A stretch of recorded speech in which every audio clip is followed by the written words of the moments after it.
فأنبتنا فيها حبا وعنبا وقضبا وزيتونا ونخلا وحدائق غلبا وفاكهة وأبا۔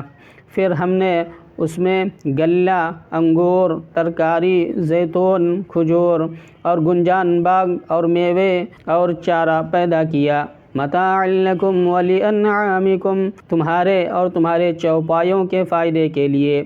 فإذا جاءت الصاخة، پھر جب کانوں کو بہرا کر دینے والا شور برپا ہوگا۔ یوم یفر المرء من اخیہ وامہ وابیہ وصاحبتہ وبنیہ لکل امرئ منہم یومئذ شأن یغنیہ۔ اس روز آدمی اپنے بھائی سے، اپنی ماں سے، اپنے باپ سے، اپنی بیوی سے اور اپنے بیٹوں سے بھاگے گا۔ ان میں سے ہر ایک کا ایسا مشغلہ ہوگا جو دوسری طرف متوجہ نہ ہونے دے گا۔